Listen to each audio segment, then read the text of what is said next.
আমাদের অন্তর্মন তার খবর আমরা জানি না, অন্ধকারে পড়ে আছে, সেই জন্য কালির গায়ের রং হচ্ছে কালো। আচ্ছা। এবং যেটা আপনার অন্তর্মনে আছে সেটা তো সত্য, আছেই তো সেটা। সত্য কখনো সত্যকে চাপা দেওয়া যায়?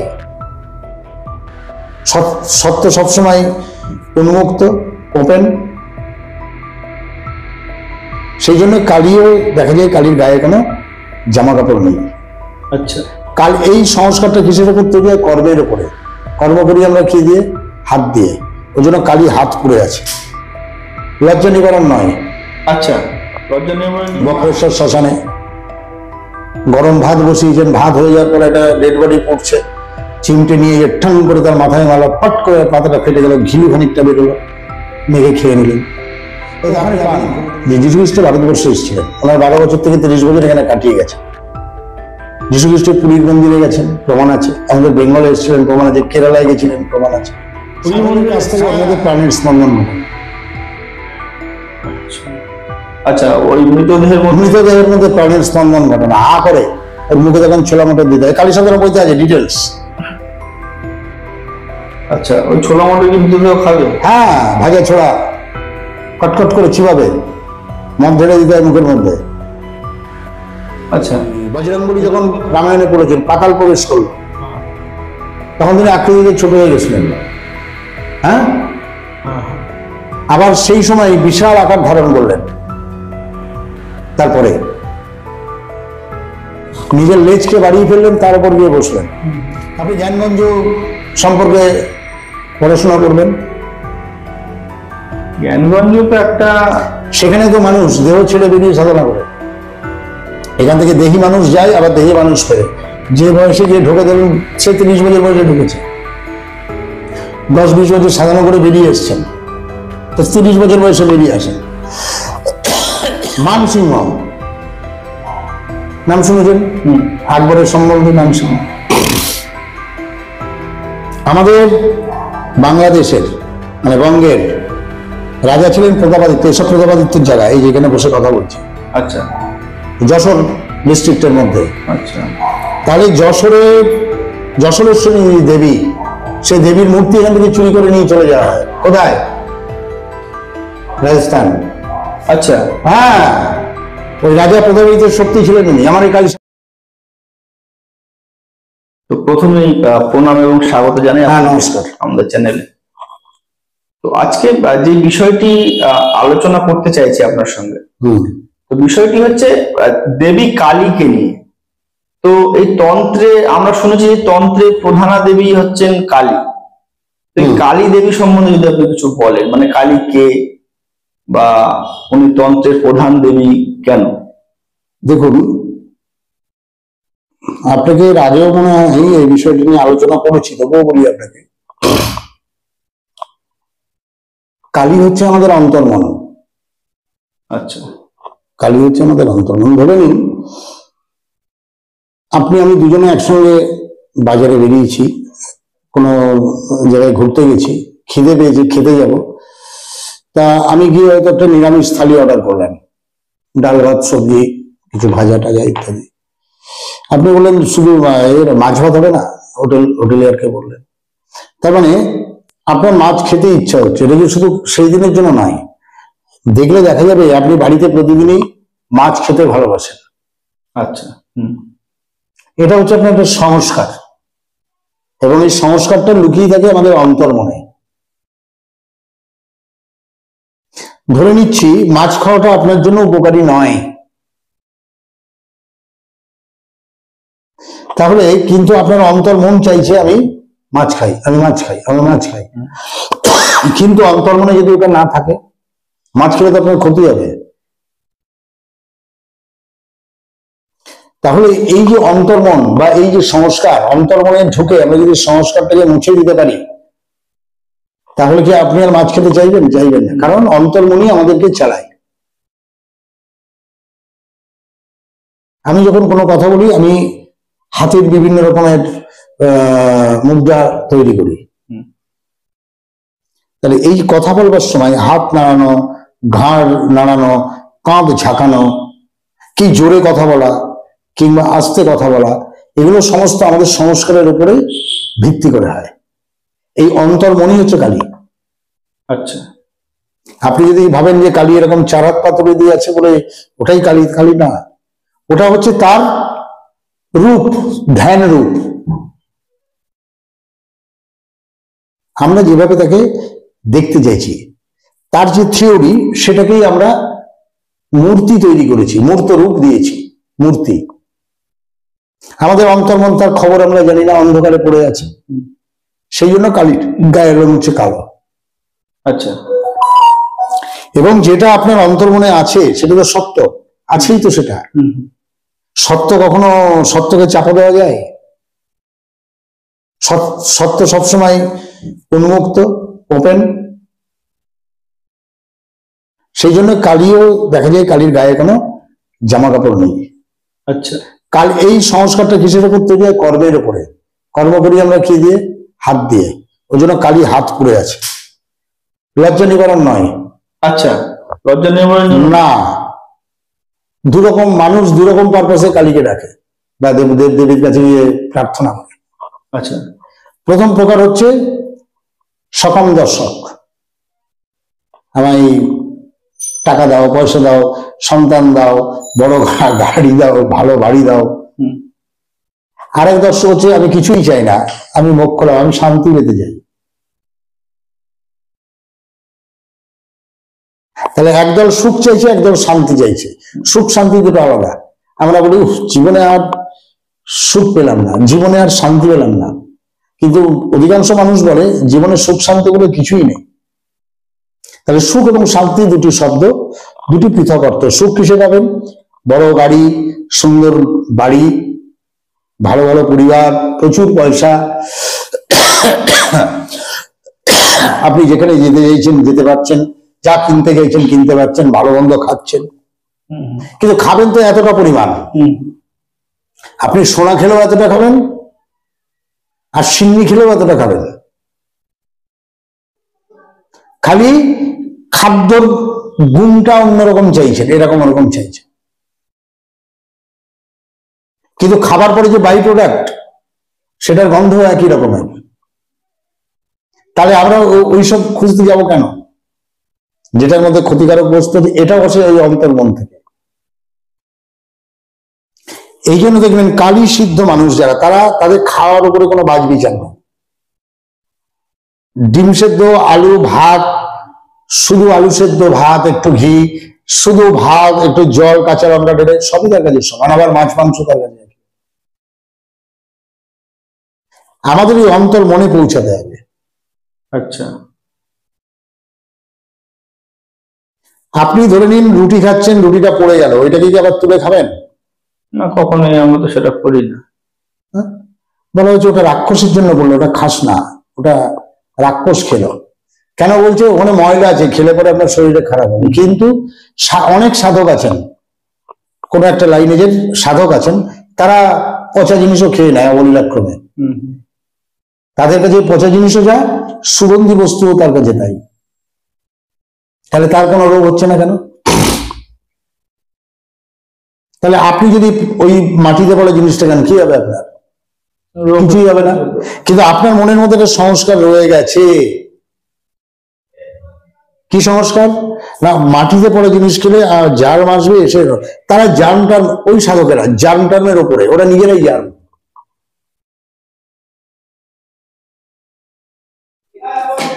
আপনি ভারতের সাধক পড়বেন,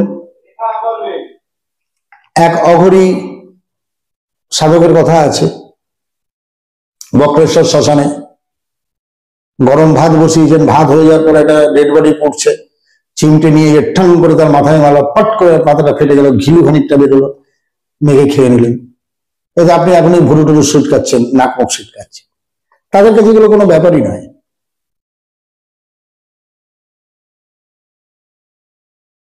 একটা ডেড বডি ভেসে আসছে মণিকর্ণিকার ঘাট, তার পাশেই এক সাধক তার শিষ্যকে নিয়ে আছে। শিষ্য বলছে বাবা দৌড়ে আসুন, হিন্দিতে বলছে। দৌড়ে গেল, একটা ডেড বডি। আস্তে এগুলো যখন দেখলো, জলে ভেসে আসছিল, তো হয়তো জলে ডোবা হোক বা যাই হোক, অসুস্থ হোক, জলের কাছে গায়ের মধ্যে সাদা সাদা মানে উপরে চামড়ার উপরে পোর্শনটা ফ্যাটটা বেরিয়ে এসছে। ডেড বডিটা টেনে তুললো, মধ্যে তার যে কুঠি করা আছে ঢুকিয়ে নিয়ে গেল, সেখানে তার বুকের উপর বসলো, আরো বিভিন্ন পদ্ধতি আছে এখানে সাধারণ জপ টপ করলো, তার হাতটা কেটে নিল, নিংড়ে নিংড়ে খানিকটা কেটে বার করে ছেটে চুটে খেয়ে নেবে। আচ্ছা, ডেড বডি? হ্যাঁ হ্যাঁ, যখন তার সাধন কমপ্লিট হলো। আচ্ছা আচ্ছা, তো চিতা সাধন আছে, তারপরে সব সাধনা আছে, এগুলো আমরা বিভিন্ন গল্প টল্পের মধ্যে পাই বা ইত্যাদি পাই। এছাড়া আরো অনেক রকমের সাধনা আছে, সবকিছু তো প্রকাশ্যে আনা উচিত নয়, বলা উচিত নয়। এটা যেমন একটা দিক। আবার এগুলো হচ্ছে যারা বামমার্গীয় সাধনা করে, বামমার্গীয় সাধনা মানে বিরাচারী সাধনা করে। বিরাচারী মানে তুমি কত বড় গুন্ডা বদমাস তা নয়। আচ্ছা, এই সাধনাটা মানে হচ্ছে বিরাচারী মানে ইন্দ্রিয় জয়ী।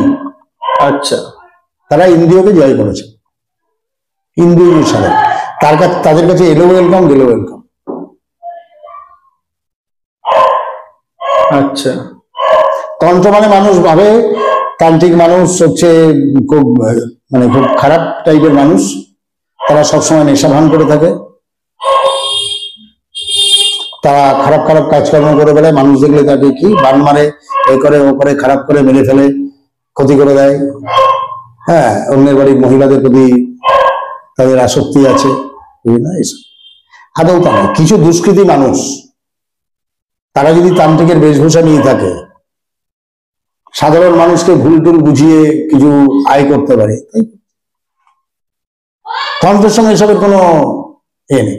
আপনি কখনো শুনেছেন রামকৃষ্ণ ঠাকুর, বামদেব, বাবা কিনারাম, কালীকম্বলী বাবা, বা আপনি কলকাতার বুকে বা পশ্চিমবঙ্গের বুকে বা বাইরে প্রচুর কতটা ঘুরেছেন জানি না, কোন সাধককে কখনো দেখবেন না সাধারণ মানুষ তার কাছে যারা আসছে তাকে স্পিচ করে, তাকে নষ্ট করে দেওয়া, তার উপরে তার কাঁধে পা দিয়ে দাঁড়ানো, প্রকৃত তান্ত্রিক করে না। মা কালীর হাতে যে খড়গ বা মা কালীর যে জীব, বলতে বলতে ভুলে গেলাম, সকাম নিষ্কাম সাধক। সকাম সাধকের গাড়ি বাড়ি চাইছে, এটা বলতে ভুলে গেছি। নিষ্কাম সাধক কি চাইছে? তুমি আমাকে শান্তি দাও, সুখ আমার চাই না, আমার শান্তি চাই। তাই নিষ্কাম সাধকের জন্য হচ্ছে খড়গ আর মুন্ড। আচ্ছা, ধরে নিন আপনি নিষ্কাম সাধক, আপনার গাড়ি বাড়ির প্রতি আপনার কোনো মোহ নেই, তো সেই জন্য কালী কি করলো? কালীকে ওই মূর্তি বা মানুষ যাই ভাবেন আপনি, এরকম করে আপনার চুলের মুঠি ধরলো, ধরে খড়গ দিয়ে কেটে দিল।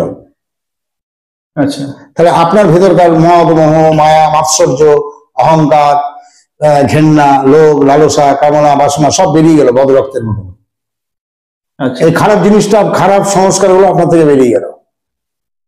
তাহলে আপনার তখন পূর্ণ জ্ঞান হলো যে না, আমি রামবাবুকে চিমটি কাটবো না, রামবাবুর খারাপ দেখবো না, কোনো মানুষের খারাপ দেখবো না।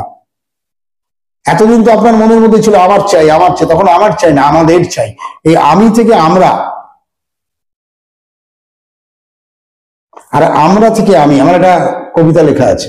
আচ্ছা, যে আমি থেকে আমরা, আমরা থেকে আমি, মাঝের এই জায়গাটুকু যেন ভীষণ রকম দামি। আচ্ছা, এই আমি থেকে আমরাই পৌঁছাতে হবে, আমি থেকে আমাদের করতে হবে। আমি মানে অহংকার, আমি এই, আমি ওই আমিটা থাকবে না। আমি থেকে আমরা করতে হবে। যখন আপনি বুঝবেন যে আমাকে চিমটি কাটলে যেমন ব্যথা লাগে, আমি অমুককে চিমটি কাটলে ব্যথা লাগবে, তাহলে আমার এটা করা উচিত না। আমি যখন চিমটির ব্যথাটা পছন্দ করছি না, অন্যজনও পছন্দ করবে না, আমি কাটবো না। আমাকে এইখান থেকে ওইখানে পৌঁছাতে হবে। তন্ত্র সাধনায় এতটুকুই হয়। আচ্ছা, আর এইটুকু যখনই আপনি করবেন, তার মাঝখানে অনেক কিছু পেয়ে যাবেন। ধরে নেন আপনি ভারতবর্ষের নাগরিক, পশ্চিমবঙ্গের নাগরিক। তাহলে এখানে যখন আপনি চাকরি নিতে যাবেন, এখন মার্কেট যা চলছে, দুর্নীতি, আমি কিন্তু রাজনৈতিক কথা বলছি না, আমি আসল ঘটনাটা বলছি। তাহলে এখানে প্রচুর ছেলে মেয়ে চাকরি নিয়ে বিরাট ঝামেলা হচ্ছে, টাকা পয়সা, অনেক মন্ত্রী জেলে আছে। কিন্তু আপনি বিহারে যান, আপনি উত্তরপ্রদেশে যান, যত আইএএস আইপিএস দেখবেন এই সমস্ত জায়গাতে তাদের আলাদা করে কোচিং দেওয়া হচ্ছে।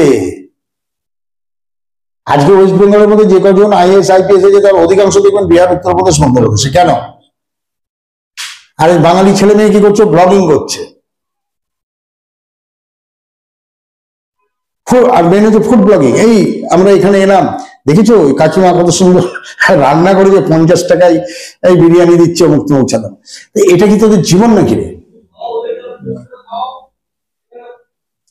জীবনটাকে চেটে পুটে খেতে হয় আচারের মতন। বাচ্চা মেয়েরা এমন আচার খায় না করে, জীবনটাকে ঠিক ওইভাবে উপভোগ করাই জানে না। কেন? কারণ আমাদের মধ্যে ধর্ম নেই। আমরা বাবা মাকে সম্মান দিই না, গুরু কি বস্তু জানি না, ধর্ম পুস্তক পড়িনি, পূজা অর্চনা করি না, আমরা দুর্গা পুজো করি না, আমরা দুর্গোৎসব করি। আমরা ধন্বন্তরী পুজোর সময় ঝেঁটা কিনে আনি, আমরা গণেশ চতুর্থী উদযাপন করি, নাচছি, কি গণপতি বাবা মৌরিয়া। আরে গণপতি কি বস্তু সেটাই বোঝ, সেটা জানে না তারা। গণেশ সন্ধি বিচ্ছেদ করলে বুঝবে না, আগে গণপতি বাবা মরিয়া বলছে। আগে বেশটাকে তো জানতে হবে, নিজেকে জানতে হবে। তো এই ধর্মবোধটা কারোর মধ্যে নেই। তো এই ধর্মবোধটা কারোর মধ্যে নেই। এই ধর্মবোধটা সবার আগে জাগ্রত করতে হবে, তবেই মানুষটা শান্তি পেতে পারে, সুখ পেতে পারে। সুখ পাওয়াটা খুব ইজি জিনিস। আচ্ছা, এই যে ক্ষমতার কাছাকাছি থাকতে হবে, ক্ষমতার কাছাকাছি থাকলে আপনি সুখ পাবেন, ভালো গাড়ি করতে পারবেন, ভালো বাড়ি করতে পারবেন। আপনাকে প্রতারণামূলক কাজ করতে হবে, সুখ পাবেন, গাড়ি বাড়ি হবে, জামা কাপড় হবে। কিন্তু শান্তি হবে না।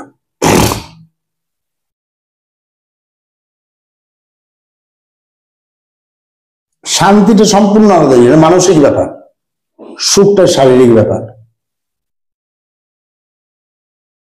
কোন এক সময় আপনার মন চেয়েছিল, মানসিক ব্যাপার ছিল আয় করবো, আপনি আয় করেছেন, প্রচুর পয়সা আয় করেছেন, তার আগে ভালো পড়াশোনা করেছেন, সৎ পথে আয় করেছেন, আয় করে শান্তির দিকে যাননি, আপনি সুখের দিকে দৌড়িয়েছেন। এই সুখ আর শান্তির ডিফারেন্সটা সবার আগে জানতে হবে, বুঝতে হবে। তার জন্য আপনার কালী সাধনা দরকার। আচ্ছা, তো এই যে মা কালীর পায়ের যে আমরা ভগবান শিবকে দেখছি, না না না না, শিব নয় তো, ওটা শিব নয়। তাহলে ওটা সব কালীবৎসব, সব শিব আর সবের মধ্যে পার্থক্য। আমরা তো ভগবান শিব বলে জানি ওনার। শিব তো ন্যাংটা। আচ্ছা, শিব হাফ ন্যাংটা,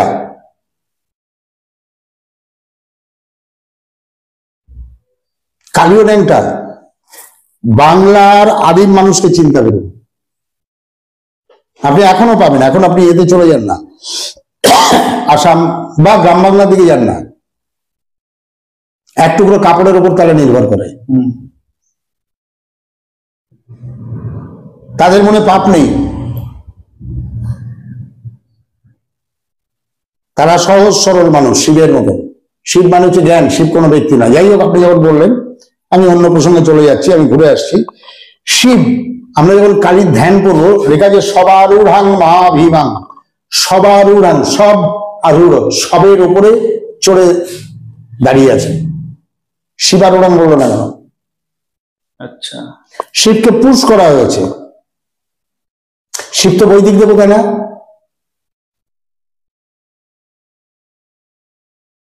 সবারূঢ়াং, সবের উপরে দাঁড়িয়ে।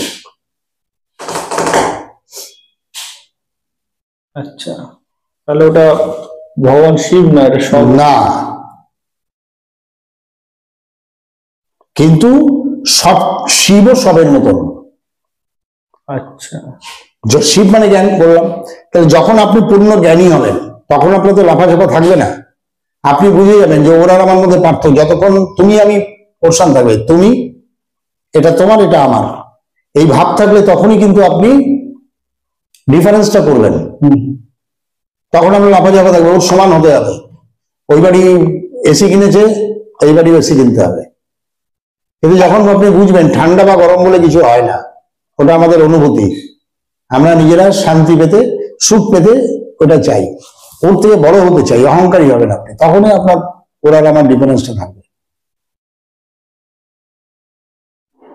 আচ্ছা, তখনই হবেন আপনি শিব, যখন এই ডিফারেন্সটা বুঝবেন। তো শিব তখন আমরা লাফাঝাপা থাকবেন আর সবের মতো পড়ে থাকবেন।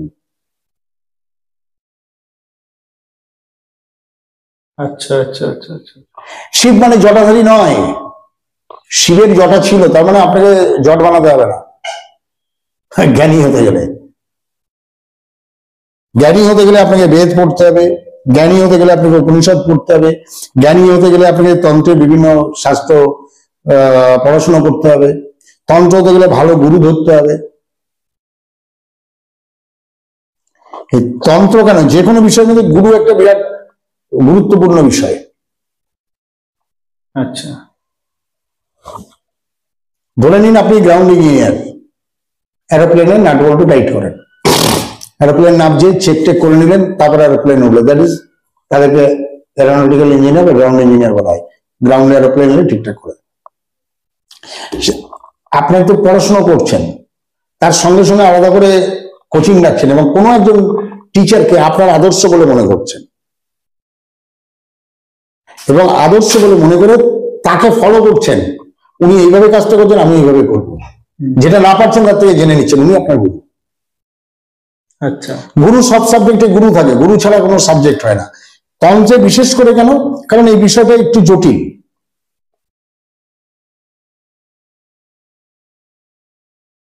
আচ্ছা, এমন এমন বস্তুর নাম করা যে সেগুলো সংস্কৃতে, এমন এমন বস্তুর কথা বলে যে যেটা আপনার এই বাংলাতে পাওয়া যায় না, এরকম অনেক জিনিস আছে। এমন অনেক জিনিস আছে যখন এটা আবিষ্কার হয়েছিল তখন এক নামে ডাকা হতো, এখন তার নামটা পরিবর্তন হয়ে গেছে। জিনিসটা কি, ধরে নিন কারোর আমাশা হয়েছে, আপনি ডাক্তার কাছে যাবেন, ওষুধ দেবে, হোমিওপ্যাথিক, আয়ুর্বেদিক, অ্যালোপ্যাথিক। কিন্তু আমি আপনাকে বলছি দোকান থেকে দুটো জিনিস কিনে আনবেন, কিনে এনে খাবেন পরিমাণ মতন। আচ্ছা, একটা মিষ্টির দোকানে পাওয়া যায়, একটা দশকর্মার দোকানে পাওয়া যায়। আচ্ছা, কিনে এনে খাবেন, আপনার আমাশা নির্মূল হয়ে যাবে। জিনিসগুলো কি? দেখুন, আমি তো ডাক্তার নই, আয়ুর্বেদিক জিনিস নই, আমি দেখেছি, আমার আমাশা হলে খেয়েছি, দু একজনকে বলেছি, তারা খেয়ে সুস্থ হয়েছেন। একটা নাম হচ্ছে তাল মাখনা, আর একটা হচ্ছে টক দই। এগুলো পরিমাণ মতো মিশিয়ে খেতে হয়, নির্দিষ্ট পরিমাণ আছে, খেলে আপনার আমাশা জায়গাটা ঠিক হবে। আমাশা কাদের হয়? যারা প্রচন্ড হতাশায় ভোগে। আচ্ছা, আরো অনেকগুলো কারণ আছে, কিন্তু যারা হতাশায় ভোগে তাদের আমাশা থাকে। কিন্তু যাদেরকে ক্রনিক, তাদের ক্ষেত্রে সঙ্গে একটা গাছের শিকড় বেঁধে দিতে হয় কোমরের মধ্যে, তাতে আমাশা নির্মূল হয়। আচ্ছা, এটা তন্ত্র শাস্ত্রের দান, আমাদের এই ভারত বাংলার তন্ত্র শাস্ত্রের দান। বাংলাতেই গাছটা পাওয়া যায়। কোথেকে পাবেন আপনি? আয়ুর্বেদের শিবকালী ভট্টাচার্যের বইতে আছে, আমি ওখানে কালেক্ট করেছি, আমি কাজ করে দিই, ঠিক আছে, কোনো পয়সা করে নিই না, বলে দিই মুখে, বলে নাই, গাছটাকে ছিনিয়ে দিই। আমাদের আশেপাশে অজস্র গাছ, আমি জানি না। আপনি একটা জিনিস শুনুন, দুব্য ঘাস আছে না?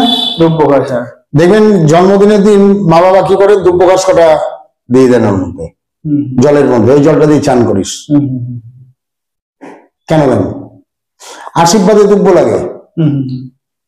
বিভিন্ন জন্মদিনে আশীর্বাদ করছেন আপনারা, দুব্য দিচ্ছেন, ধান দিচ্ছেন, এগুলো সিম্বলিক, যেমন তেমনি এতে কিন্তু বিজ্ঞান আছে। সূর্যের যে আল্ট্রাভায়োলেট রে, সে আল্ট্রাভায়োলেট রেটাকে প্রোটেক্ট করে দুব্য ঘাসের। হ্যাঁ, আচ্ছা, আচ্ছা, আপনার তো একটা বই প্রকাশিত হওয়ার কথা রয়েছে এই দেবী কালীকে নিয়ে, কালী সাধনা। তো এই বইতে মূলত কি কি বিষয়গুলো পাওয়া যেত? দেখুন, সাধারণ মানুষ সতর্ক থাকা, তা আমরা সতর্ক থাকবো যাতে বাইরের বিভিন্ন ঋণাত্মক যে ওয়েভগুলো, যেটা মানুষের জীবনের পক্ষে ক্ষতিকারক, সেইগুলো যেন আমাদেরকে ডিস্টার্ব না করে। কালই আমাদের অন্তর্মন, একটু আগে বলছিলাম, সে অন্তর্মনকে আমরা ঠিক করবো, সংস্কারটাকে মুছে দেবো, যাতে আমরা ভালো মানুষ হতে পারি। সাধনার মূল অর্থ হচ্ছে মানুষ আগে পশু, তারপরে মানুষ। মানুষ আগে কাছে মাংস খেত, মানুষ আগে গুহায় থাকতো, মানুষ আগে গাছের মধ্যে, গাছের উপরে থাকতো, মানুষ আগুন জ্বালাতে জানতো না, এখন মানুষ অনেক কিছুই জানে। আপনি এখানে বসে আমেরিকায় কথা বলছেন, কিভাবে কথা বলছেন আমেরিকায় এখানে বসে? টেলিফোনের মাধ্যমে। মোবাইল খবরটা যাচ্ছে কি করে? আপনার মোবাইলে তো তার নেই, তাহলে আমেরিকায় বসে জিনিস শুনছেন, তারও কিন্তু তার নেই না, কিন্তু আপনার খবরটা কিন্তু তারের মাধ্যমেই যাচ্ছে। এখান থেকে লাস্ট যে টাওয়ার সমুদ্রের এপারে, সেখানে কিন্তু টাওয়ার আছে।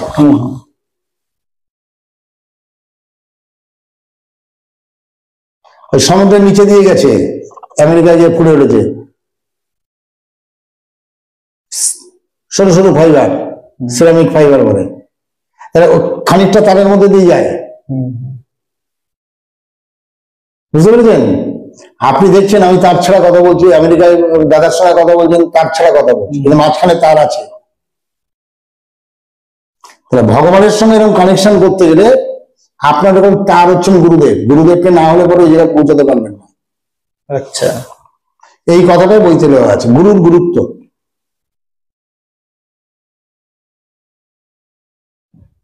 কালী সম্পর্কে একটা ধারণা, সাধনা সম্পর্কে একটা ধারণা। কালী সাধনা ব্যাপারটা কি? নিজেকে, নিজের মনকে স্থির করা। মন স্থির, মন হচ্ছে চঞ্চল ঘোড়ার মতো বলা হয়, বাঁদরের মতো। একবার এখানে বাঁদর লাফিয়ে ওখানে গেল, ওখানে গেল, লাফাবেন আপনার মন। কি করে মনকে শান্ত করবেন? তার মন্ত্র দেওয়া আছে। এখানে অন্তত 15 রকমের সাধনার কথা বলা আছে, 19 রকমের সাধনা বলা আছে। আচ্ছা, সাধারণ মানুষের উপকারী জিনিস।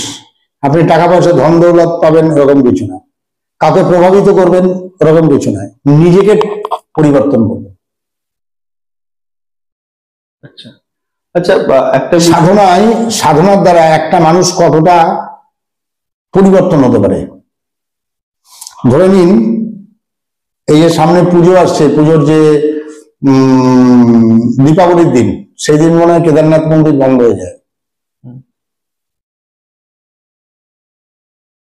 শুনেছি। তারপরে খোলে আবার গিয়েছে অক্ষয় তৃতীয়ায়। এই সময়টা, মাঝখানের সময়টা বরফ পড়ে বলে সাধারণ মানুষ ওখানে যেতে পারে না, এমন পুরোহিত তারাও নেমে আসে। কিন্তু কিছু কিছু মানুষ থেকে যান ওখানে, ওই বরফের রাজত্বে, খালি গায়ে ওখানে থাকে। হ্যাঁ, ওখানে থাকেন। ভিডিও দেখবেন নেটে, এখন তো অনেক কিছু দেখেছি আমরা। কি করে থাকেন, কি করে থাকেন, এটাও সাধনার ব্যাপার। কি করে থাকেন? আচ্ছা বলুন দেখি, যীশু খ্রিস্টের জন্ম কোথায়? সেটা কোন দেশ? আরব দেশ, যেখানে এখন যুদ্ধ হচ্ছে। আল আকসা মসজিদ, ওইটাকে নিয়ে যুদ্ধ হচ্ছে। ইসরায়েল আর প্যালেস্তাইনের ঝামেলা হচ্ছে ওইখানে, এখানে কাছাকাছি তো নয়। আচ্ছা বলুন তো, যীশু খ্রিস্টের সমাধি কোথায়? সমাধিটাও তো মনে হয় ওখানেই আছে নাকি? আপনি জেনেছেন বেথলেমে জন্ম? বেথলেম, হ্যাঁ। বেথলেমে ওনার জন্ম নয়, ওনার জন্ম যে তুরস্কে। ইয়েস, ওখান থেকে একদম ছোটবেলার মধ্যে নিয়ে চলে আসা হয়েছে ওইখানটায়। এবং যীশু খ্রিস্টের খুব মিস্টিরিয়াস মানুষ। ওনার জীবনের 12 বছর থেকে 30 বছর অব্দি জানা যায় না, লিপিবদ্ধ নেই। বাইবেল বা খ্রিস্টানরা জানে না, সেটা জানে হিন্দুরা। হ্যাঁ, একজন গ্লোব ট্রটার ছিলেন, নটোভিচ বলে, রাশিয়ান। এবং আমাদের বিবেকানন্দ ঠাকুরের সতীর্থ স্বামী অভেদানন্দ, অভেদানন্দ, হ্যাঁ। উনি, এরা যখন তিব্বতে পৌঁছান, ওখানে বিভিন্ন নথিপত্র ঘাটা শুরু করলেন, লাইব্রেরি। তো ওখানে পান যে যীশু খ্রিস্ট ভারতবর্ষে এসেছিলেন, ওনার 12 বছর থেকে 30 বছর এখানে কাটিয়ে গেছেন। যীশু খ্রিস্ট পুরীর মন্দিরে গেছেন, প্রমাণ আছে। আমাদের বেঙ্গলে এসেছিলেন, প্রমাণ আছে। কেরালায় গেছিলেন, প্রমাণ আছে। পুরীর মন্দিরে এসেছিলেন? হ্যাঁ। বেঙ্গলেও এসেছিলেন? হ্যাঁ। আচ্ছা। এইবার আপনাকে বলি কেন এইসব প্রসঙ্গটা আনছি। যীশু খ্রিস্ট যখন তাকে ক্রুসিফাইড করা হলো, ক্রুশবিদ্ধ করা হলো, 3 জনকে ক্রুশবিদ্ধ করা হয়েছিল, 2 জন মারা গেলেন, একজন কেন মারা গেলেন না? যীশু খ্রিস্ট কেন মারা গেলেন না? কারণ যীশু খ্রিস্টকে মারেনি, যারা মারতে নিয়ে গেছে। তখনকার দিনে ক্রুসিফাইড করার পরে পায়ের হাড়টা, সিনবনটা ভেঙে দেওয়া হতো। আচ্ছা। সিনবনটা ভাঙা হয়নি। এবং ওই সময় তার শিষ্য সামন্ত, তারা ওখান থেকে নামিয়ে নিয়ে যায়, তার মা এবং আরেকজন মহিলা ছিলেন, ওনার নামটা এই মুহূর্তে Magdalene, lady Magdalene. Last Supper যে ছবিটা আছে, শেষ লাস্ট সাপার দেখবেন একজন মহিলা আছে, উনি ছিলেন যীশু খ্রিস্ট সাধন সঙ্গিনী। আচ্ছা। শিষ্যা, উনি ওইখানটায়, এরা সব ওনাকে বিভিন্ন ভেষজ পদার্থ দিয়ে, মেনলি অ্যালোভেরা জেল আর অন্যান্য দিয়ে তাকে শুশ্রূষা করে তোলেন। এই খবরটা চলে আসে আমাদের ভারতবর্ষে, এবং ভারতবর্ষ থেকে কয়েকজন যোগী ওখানে পৌঁছে যান এবং তাকে ওখান থেকে উড়িয়ে নিয়ে আসেন এখানে। তখন পর্যন্ত এরোপ্লেন ছিল না, তাই উড়িয়ে নিয়ে এলেন। বায়ুপথে গমন সাধনায় আছে, তন্ত্র বইতে আছে। হ্যাঁ, এরোপ্লেন ছাড়া। আচ্ছা। তন্ত্রশাস্ত্র বলছেন যে অষ্টসিদ্ধি যোগ, তার মধ্যে তুমি তোমার আকৃতিকে ছোট করে ফেলতে পারো, আকৃতিকে বিশাল আকৃতি করতে পারো, প্রমাণ আছে। যীশু খ্রিস্ট বজরংবলী যখন রামায়ণে পড়েছেন, পাতাল প্রবেশ করলো, তখন তিনি আকৃতিতে ছোট হয়ে গেছিলেন। হ্যাঁ। আবার সেই সময় বিশাল আকার ধারণ করলেন। তারপরে নিজের লেজকে বাড়িয়ে ফেললেন, তার উপর গিয়ে বসলেন। ওই মহিরাবনের সমান সমান উচ্চতায়। কে পড়েছেন তো রামায়ণে? এগুলো কি গল্প কথা? এরপরে আসছে, এগুলো কি বাস্তবে সম্ভব?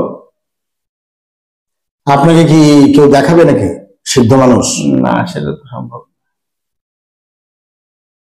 বজরংবলী সিংহলে উড়ে চলে গেলেন শ্রীলঙ্কায়, গিয়েছিলেন উড়ে। তার মতন জীবনযাপন যদি আপনি করতে পারেন, নিশ্চয়ই পারবেন। তিনি গুরুর প্রতি একাত্ম ছিলেন। কে আছে গুরুর প্রতি একাত্ম? আপনি বলেন যে অমুক মঠের, অমুক মিশনের, অমুক আশ্রমের, অমুক মহারাজ আমার গুরুদেব, অমুক মহান্ত আমার গুরুদেব। ও কি বিরাট মানুষ, ওই অমুক জায়গা থেকে পড়াশোনা করে এসছেন বিদেশ থেকে, এখন উনি মহারাজ, আমি ওখান থেকে দীক্ষা পেয়েছি। তো আমি আপনাকে তো জিজ্ঞাসা করবো যে বাবু, গুরুর ধ্যান কি? বলতে পারবেন না।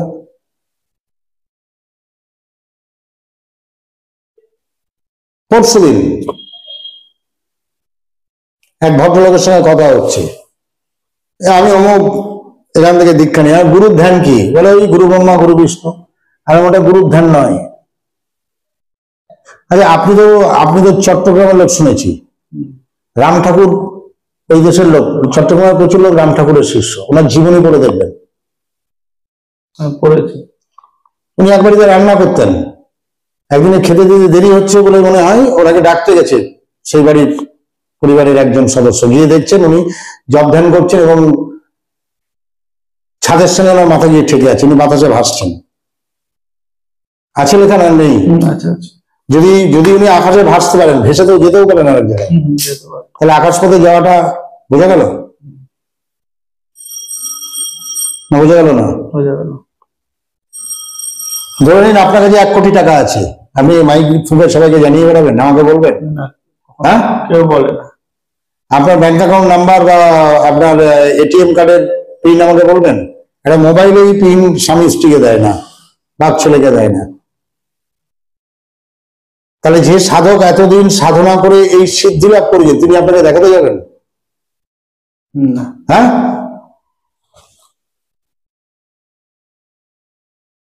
শাস্ত্রের কথা মিথ্যা হতে পারে না। অষ্টসিদ্ধি লাভ করে অনিমা, লঘিমা, প্রকাম্য ইত্যাদি এরকম 8 রকমের সাধনা আছে। আর একটা বিতর্কিত কথা বলি,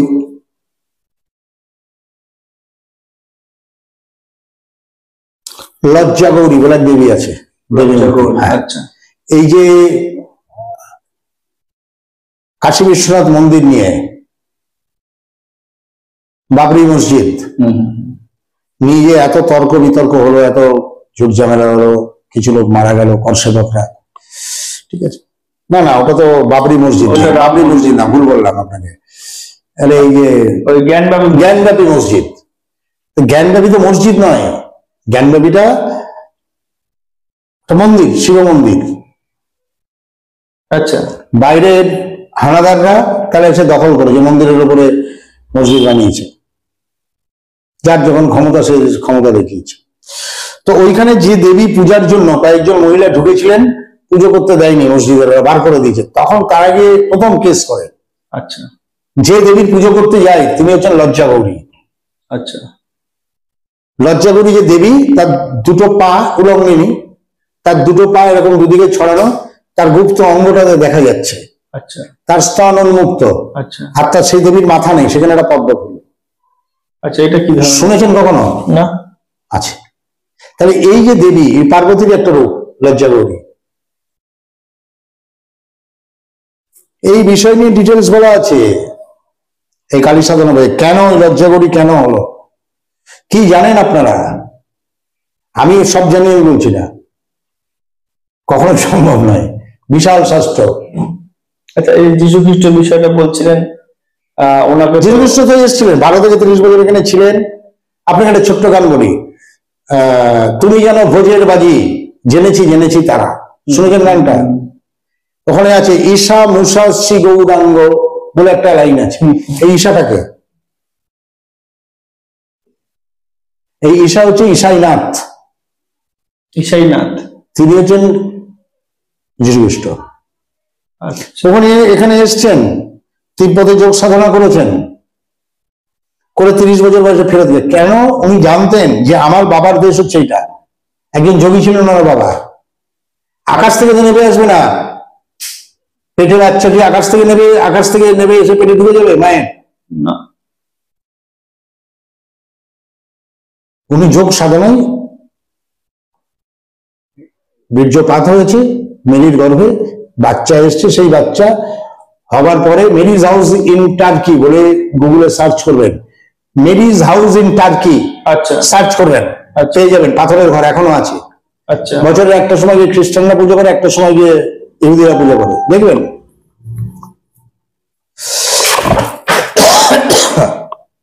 আচ্ছা, এই বাচ্চা হওয়ার পর ওখান থেকে ইয়েতে চলে যায়, ওই বেথলেহেম। তখন ওখানকার রাজা ছিল হেরড।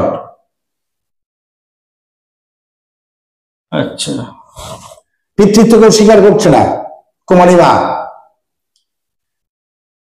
তখন জোসেফ তার পিতৃত্ব স্বীকার করেন।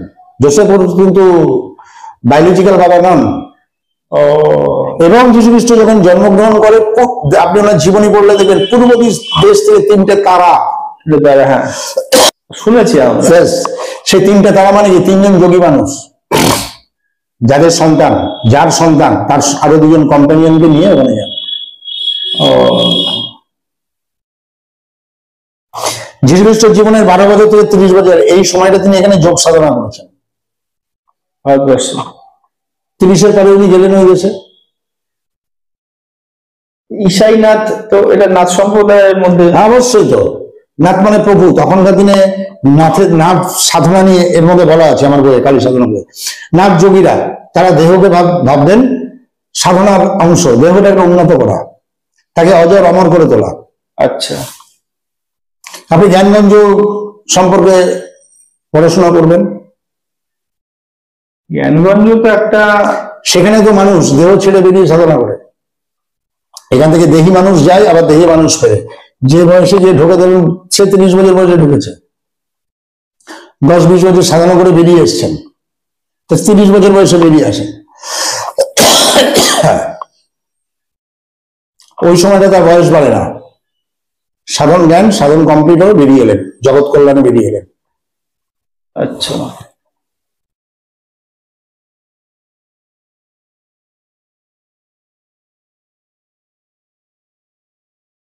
কি করে হয়?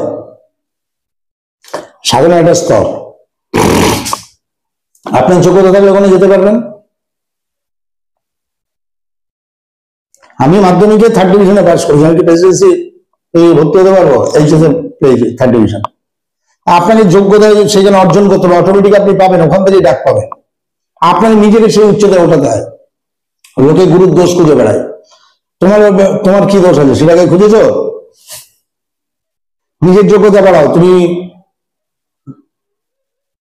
গুরুর সঙ্গে থাকতে পারবে।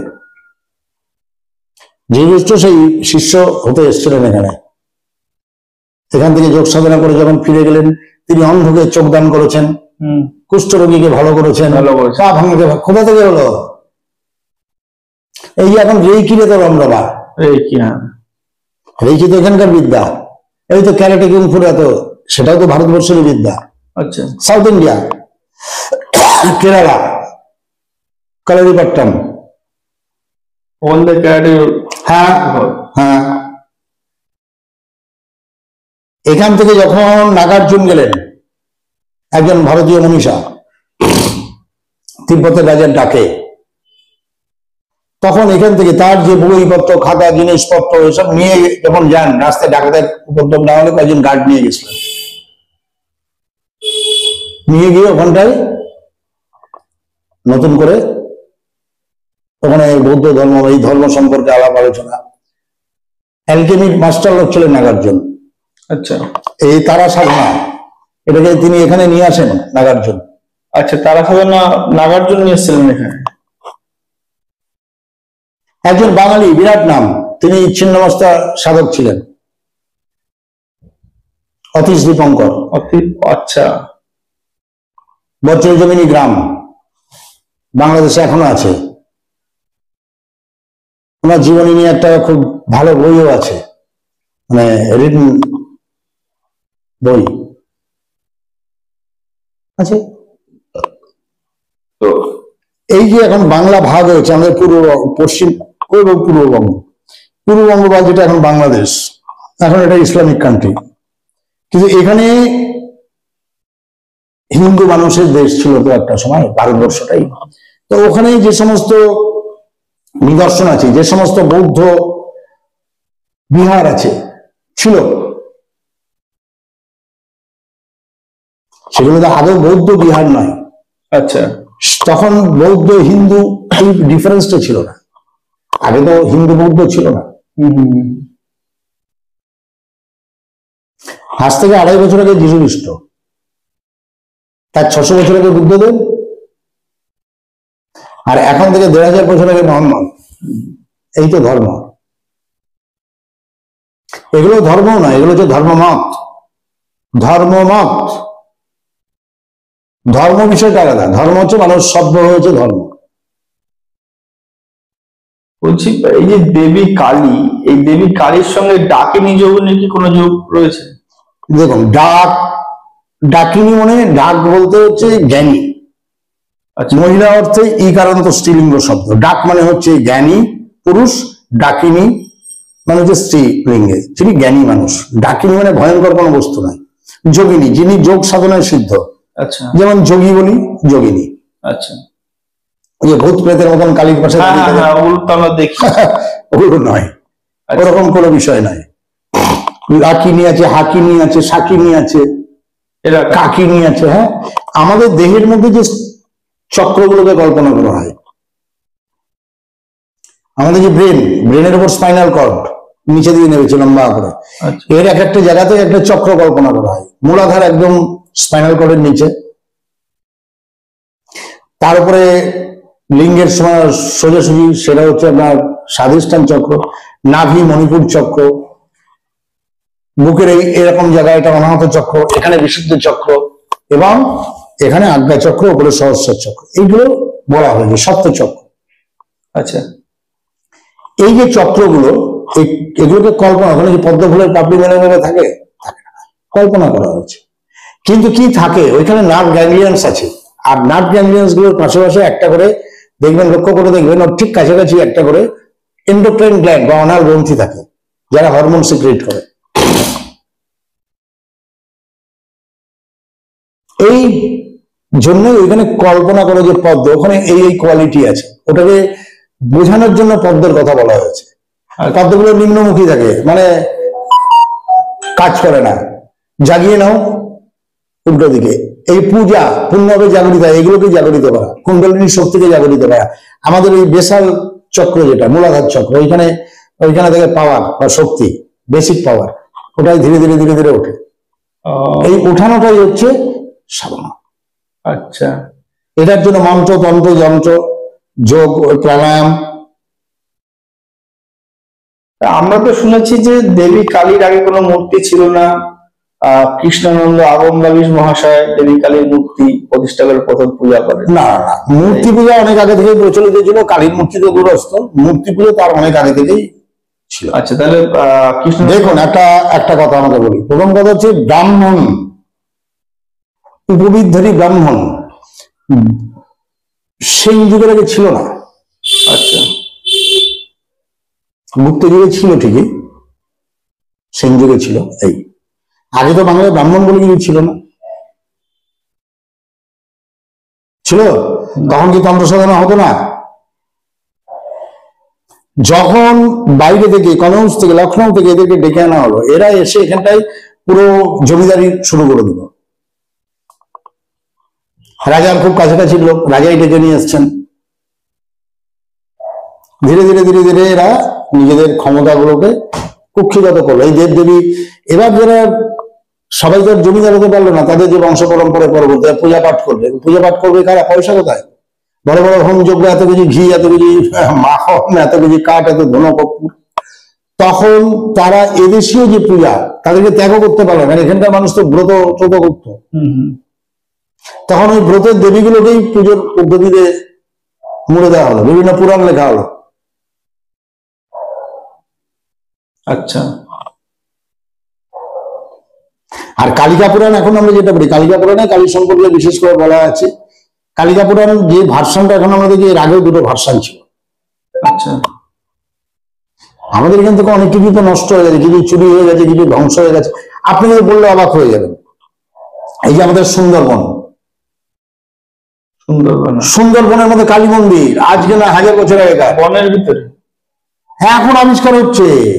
আপনাকে আমি ব্ল্যাক এন্ড হোয়াইট দেখিয়ে দেবো। তার মানে আমরা যেটা জানি যে সুন্দরবন বনটা অনেক বড় অঞ্চল জুড়ে কলকাতা অব্দি ছিল। আপনি এখনই তো, আপনার এই যে মন্দির, এখন কপিল মুনির মন্দির, এগুলো তো ধ্বংস হয়ে যাবে আর কদিনের মধ্যেই, প্রায় কাছাকাছি চলে এসছে। সমুদ্র তো একবার ধ্বংস হয়ে গেছে, একবার না কয়েকবার হয়েছে। সেটাকে আবার এই রিসেন্ট তো রাজ্য সরকার একবার করে এসেছিল, আবার তো ওটা ভাঙছে ওই জায়গাটা, আবার নতুন করে করবে, কোথাও সরিয়ে, আবার সমুদ্র সরে যাবে, আবার ওই সামনে গিয়ে করবে। ভাঙাগড়া চলছে। সুন্দরবনের মধ্যে প্রাচীন আমলে, ওটা তো ওইখানে বড় বড় মন্দির আছে, একটা দুটো মন্দির না, বৌদ্ধ বিহার পেয়েছে ওখানটায়, সরকারি স্বীকৃতি নেই। আচ্ছা, সরকারি বেসরকারি ভাবে মানুষ ক্ষেত্র সমীক্ষা করে বার করছে, রিস্ক নিয়ে ঢুকে যাচ্ছে ওর মধ্যে। ওখানে সোনা এবং কাঁচের পুঁতি পাওয়া গেছে, প্রাগৈতিহাসিক যুগের, কার্বন ডেটিং করে পাওয়া গেছে, দেখেছে তারা অনেক অনেক আগেকার। পুরোনো আমলে পাতলা পাতলা ইট দিয়ে তৈরি মন্দির, বৌদ্ধ বিহার পেয়েছে ওখানে। তার মানে আপনি বলতে চাইছেন যে কৃষ্ণানন্দ আগমবাগীশ মহাশয়ের আগেও কালী মূর্তি ছিল? হ্যাঁ, অবশ্যই ছিল। আচ্ছা, তাহলে এই যে দক্ষিণা কালী মূর্তির যে বিষয়টা, এটা কৃষ্ণানন্দ আগমবাগীশের মস্তিষ্ক প্রসূত। উনি নিজের মূর্তি তৈরি করে পূজা করতেন, আবার বিসর্জন দিয়ে। আমরা যে শুনি রক্ষা কালী, দক্ষিণা কালী, কৃষ্ণানন্দ আগমবাগীশ আমাদের চৈতন্যদেবের সমসাময়িক, থাকতেন কৃষ্ণনগরে।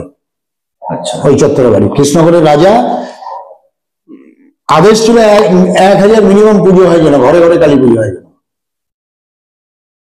আচ্ছা, হ্যাঁ, এই যে বারাসাত থেকে যে রাস্তাটা সোজা চলে যায় শিলিগুড়ির দিকে, এই রাস্তাটা ভালো ভালো করেছেন রাজা, কৃষ্ণনগরের রাজা। কৃষ্ণচন্দ্র, রাজা কৃষ্ণচন্দ্র। জগদ্ধাত্রী পুজো তো ওনারই হাত ধরে। উনিও ছিলেন, চন্দননগরে আরেকজন ছিলেন। হ্যাঁ, চন্দননগরে। তো হ্যাঁ হ্যাঁ হ্যাঁ, এরকম প্রচুর মানুষের আছে। মানসিংহ নাম শুনেছেন? আকবরের সম্বন্ধে মানসিংহ। আমাদের বাংলাদেশের মানে বঙ্গের রাজা ছিলেন প্রতাপাদিত্য। এসব প্রতাপাদিত্যের জায়গা এই যেখানে বসে কথা বলছি। আচ্ছা। যশোর ডিস্ট্রিক্টের মধ্যে। আচ্ছা। তাহলে যশোরেশ্বরী দেবী, সে দেবীর মূর্তি এখান থেকে চুরি করে নিয়ে চলে যাওয়া হয় কোথায়? রাজস্থান। আচ্ছা। হ্যাঁ, ওই রাজা প্রতাপাদিত্যের শক্তি ছিলেন উনি, আমার এই কালী সাধনা বইতে আছে। তো সেদিন ওখানে চুরি করে নিয়ে চলে যান। আচ্ছা, যশোরেশ্বরীর মূর্তি রাজস্থানে রয়েছে? হ্যাঁ, তখন রাজা প্রতাপাদিত্যের আরাধিতা মূর্তি, উনি যুদ্ধে এখানে এ করতেন।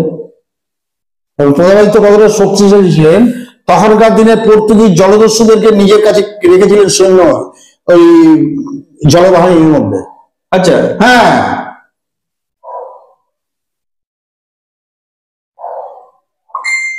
ওনাকে হারানোর জন্য এই কালী মূর্তিকে এখান থেকে চুরি করে নিয়ে চলে গেল ব্রাহ্মণকে লোভ। সে ব্রাহ্মণ পাগল হয়ে গেল, নিজের ভুল বুঝতে পারলো, যখন রাজা হেরে গেলেন পাগলের মতন দৌড়াতে লাগলেন। বিভিন্ন জায়গায় ঘুরতে ঘুরতে আমডাঙ্গা বলে এখানে একটি জায়গা আছে বারাসাতের পাশেই, এই আমডাঙ্গায় এসে উনি কোন একটা জায়গায় থাকতেন। খোঁজ পেয়ে পেয়ে ওনাকে খুঁজে ওখানে আবার মন্দির করে দেয় যশোরেশ্বরী মূর্তির আলোকে। প্রতাপাদিত্য এখানে। হ্যাঁ, আমডাঙ্গা মন্দির একবার ঘুরে দেখে আসবেন, খুব জাগ্রত দেবী আমাদের এখানকার। আচ্ছা। দোতলা মন্দির, দোতলার উপরে আছে। তো এরকম কালীকে নিয়ে প্রচুর প্রচুর বিষয় আছে। তো কালী যে এই দক্ষিণা কালী, রক্ষা কালী বা অন্যান্য আমরা যেগুলো জানি শ্মশান কালী, তো কালীর প্রকার ভেদটা কি, মানে যদি একটু বলেন। আপনার মাকে কি বলে ডাকেন আপনি? মা। আপনার বাবা কি বলে ডাকেন? বাবা তো তার স্ত্রী হিসাবে। বাবা কি বলে ডাকেন? ও। আপনার মামার ছেলে ডাকবে পিসি, আপনার পিসির ছেলে ডাকবে মাসি। ব্যক্তি তো একজনই, যে যেভাবে দৃষ্টিতে দেখে। আচ্ছা। তো এদের কি সাধনাও আলাদা আলাদা আছে? হ্যাঁ, মন্ত্র আলাদা আলাদা। এটাও দেওয়া আছে কালী সাধনার পেছন দিকে, এক অক্ষর থেকে 22 অক্ষর অব্দি বিভিন্ন মন্ত্র দেওয়া আছে। আচ্ছা। এটা আপনি এক জায়গাতে আমি যেভাবে দিয়েছি, বিভিন্ন তান্ত্রিক বই খুঁজে খুঁজে খুঁজে খুঁজে মন্ত্রগুলো দিয়েছি। আমাকে আরেকটা প্রশ্ন আপনাকে আমি করছি, এই উত্তরটা আপনি দিলে খুব ভালো হয়। যে দশ মহাবিদ্যা, এই দশ মহাবিদ্যা বলতে আমরা, আপনার ছোটবেলায় গপ ছিল না? তাহলে আপনারই দেখুন দুটো রূপ, বিয়ে থা করেছেন, ছেলে পেলে, ছেলে যখন বিয়ে হবে তখন আপনার একটা রূপ হবে, দেবীরই 10 সময় 10টা রূপ। আচ্ছা। একই শক্তি 10টা অ্যাঙ্গেল থেকে দেখা। আচ্ছা। তো এদের প্রধান দেবী দেবী কালী কেন? কালী ওটা হচ্ছে মূল, কালীটা হচ্ছে মূল। আচ্ছা। তাকে ঘিরেই কালীর মধ্যেই কালী, কালীর মধ্যেই তারা, কালীর মধ্যেই ষোড়শী, কালীর মধ্যেই ভুবনেশ্বরী, কালীর মধ্যেই ছিন্নমস্তা, কালীর মধ্যেই বগলা, কালীর মধ্যেই কমলা, কালীর মধ্যে মাথা দেবে প্রত্যেকে। মানে এই কালী সাধনা করলেই কালী সব আলাদা করে করতে হয় না, এবার প্রয়োগ আছে আলাদা, প্রয়োগের ক্ষেত্রে আলাদা আলাদা আছে। আচ্ছা, প্রয়োগটা আলাদা। হ্যাঁ। তো আপনাকে একটা শেষ প্রশ্ন করে আজকে অনুষ্ঠান শেষ করব। তো প্রশ্নটা হচ্ছে, এই যে কালী সাধনা সঙ্গে কি শব সাধনা বা অন্যান্য যে শ্মশান সাধনা এগুলোর সংযোগ আছে? আছে। তো কালীর পুজো করতে হয় সব, মানে কি ওর মধ্যে জীবনের স্পন্দন নেই। আচ্ছা। কালের করার গ্রাসে শেষ হয়েছে, সাধকের কাছ থেকে ওর মধ্যে প্রাণের স্পন্দন ঘটানো। আচ্ছা। আচ্ছা, ওই মৃতদেহের মধ্যে প্রাণের স্পন্দন ঘটানো, হা করে ওর মুখে যখন ছোলা মোটর দিতে হয়, কালী সাধনা বইতে আছে ডিটেলস। আচ্ছা, ওই ছোলা মোটর কি মৃতদেহ খাবে? হ্যাঁ, ভাজা ছোড়া কটকট করে চিবাবে, মদ ঢেলে দিতে হয় মুখের মধ্যে। আচ্ছা, মৃতদেহ কি করে খাবে? আমাদের প্রাণ তাহলে আপনি বলুন মৃতদেহ কিভাবে খাবে? একটা ছোট্ট ঘটনা আপনি জিজ্ঞাসা করেন, প্রশ্ন ভালো। এই সাধনাটা লাস্ট আমি দেখি, আমি ওখানে উপস্থিত ছিলাম, এটা আমি দেখি ডিমা হাসাও বলে আসামে একটা জায়গা আছে, আচ্ছা, জাটিঙ্গা আছে। ওই জাটিঙ্গার কথা বলছি, ওখানে পাখিরা কোনো একটা নির্দিষ্ট সময় এসে ওইখানে ওরা শুরু করে মরে পড়ে যায়। এখনো যে বিজ্ঞানীরা আবিষ্কার করতে পারেনি কেন মরে পড়ছে। আচ্ছা, জর্জর করে মরে পড়ে একটা সময়। কি করে হয়? কি দিবি? এখনো বিজ্ঞানী আবিষ্কার করতে পারে। এরকম অনেক অলৌকিক ব্যাপার আছে যেগুলো শুনলে মনে হয়, আপনি যদি না দেখেন আপনি বলবেন বুজুর্গি।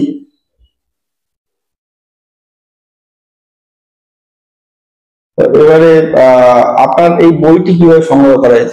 বইটা সম্পূর্ণভাবে আমি প্রিন্ট করাচ্ছি, আমার কাছেই থাকবে, আমাকে মোবাইলে ফোন করতে হবে।